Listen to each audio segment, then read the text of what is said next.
반갑습니다. HRS 정셰프 복셰프입니다. 안녕하세요. 반갑습니다. 네, 오늘 우리가 준비한 주제는 바로 스포츠와 HR. 아주 딱딱 떨어지네요. 오늘 어떤 얘기 해보시려고요? 예, 최근 이강인 선수가 축구 대표팀에 발탁이 됐어요. 그렇죠.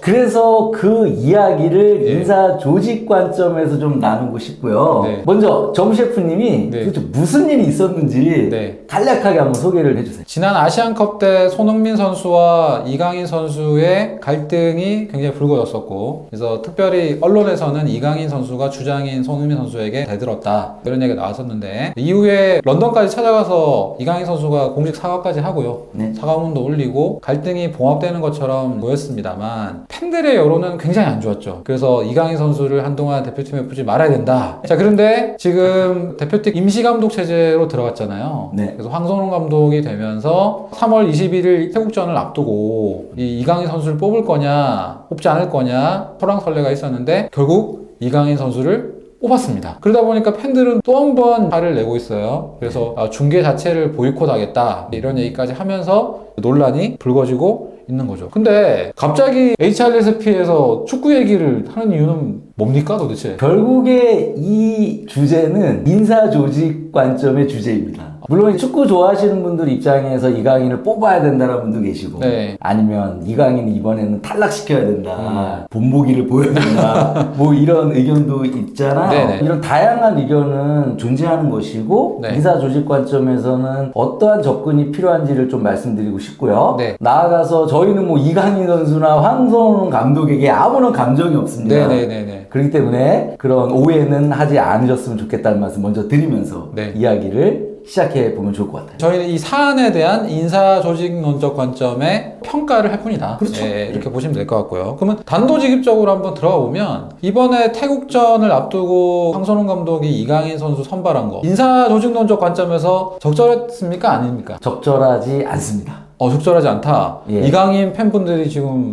화를 낼 수도 있는데, 여튼 그러면 이강인 선수 선발이 적절하지 않다고 생각하시는 인사조직론적 관점의 의견은 어떤 걸로 정리될 수 있나요? 자, 첫 번째 이 사안의 본질 한번 들어가 보면요. 네. 이강인 선수와 손흥민 선수와의 갈등인데, 그렇죠. 구체적으로 들어가 보면 개인 대 개인이 아니라 네. 주장과 선수와의 갈등이었고, 네. 나아가서 중요한 경기를 앞두고 탁구를 치지 않았으면 좋겠다, 의견을 전달하는 과정에서 일어난 것이거든요. 네. 자, 그렇다면 이것은 완전한 사적 영역에서 일어난 일은 아니라는 것이죠. 네. 그래서 회사로 치면 업무 과정에서 일어난 걸로 이해할 수 있어요. 그렇죠. 업무 수행을 앞두고. 그렇죠. 네. 그렇다면 이 사안은 그냥 덮고 넘어갈 수가 없다라는 겁니다.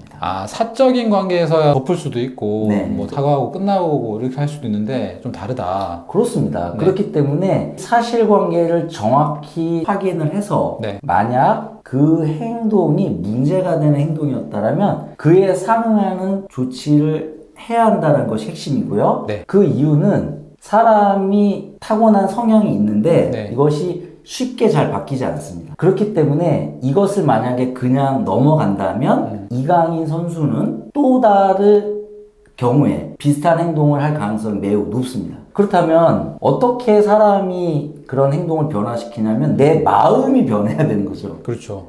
내가 이 행동을 한 것이 정말 잘못됐구나 라는 것을 본인이 마음으로 받아들였을 때 네. 이강인 선수는 그런 행동을 하지 않게 되거든요. 네네. 그런데 대표팀에서 덜컥 발탁을 해버리면 네. 그러한 마음을 변화시킬 기회를 갖기가 저는 좀 어렵지 않을까, 이런 생각을 하는 겁니다. 그러니까 인사조직론적으로 접근해 보면은 마치 그냥 슬쩍 덮고 넘어가는 것 그렇죠. 같은. 지금은 덮고 넘어간 거로 보시면 됩니다. 네. 그래서 조심스럽게 제가 좀 예측을 해본다면 네. 이강인 선수는 향후에 네. 비슷한 행동을 할 가능성이 높습니다. 근데 물론 그것이 바로 일어나지는 않을 수는 있어요. 네. 그런데 본인이 자기의 감정 컨트롤을 하기가 굉장히 쉽지는 않을 겁니다. 이강인 선수와 관련한 이슈를 회사와 연결시켜 보면 회사에도 이런 유사한 사례가 많이 발생할 것 같거든요. 그렇습니다. 네. 뭐 대표적인 게 되게 유능한 팀원이 있는데 네. 일을 잘해요. 네. 그런데 나는 일을 잘하고 매출을 일으키고 뭐 높은 성과를 낸다라는 이유를 들면서 조직에 반하는 행동을 계속 해 나갈 때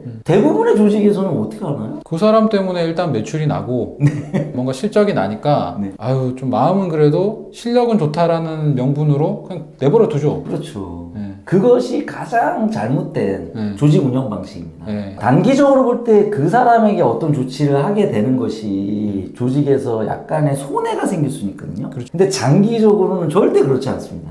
장기적으로는 그 개인에게 미치는 영향뿐만 아니라 조직 전체의 건강성에 좋은 영향을 미치기 때문에 네. 그러한 행동을 제재하는 것이 굉장히 중요한 이슈거든요. 네네. 근데 많은 기업들은 그걸 오해를 하는 거예요. 왜냐면 내가 지금 단기적으로 뭔가 성과가 떨어지는 것이 두려운 거예요. 네네. 저는 이번에 이강인 선수도 비슷한 겁니다. 지금 단기적으로 보면 이강인 선수의 그 축구 능력이 대표팀에 조금 도움이 될 수는 있어요. 그런데 과연 장기적으로 우리 대표팀의 건강성에는 어떤 영향을 미칠지 이거는 다른 문제다. 이런 말씀을 좀 드려보고 싶은 거죠. 그러니까 생각해보면 꼭 이강인 선수가 아니더라도 네. 다른 선수가 유사한 행동을 할 수도 있잖아요. 그렇죠. 그때 그럼 어떤 명분으로 접근할 거냐. 그러면 그때도 실력만 좋으면 그럼 넘어가는 거. 그러면 실력이 조금 떨어지면 그럼 제재하는 건가요?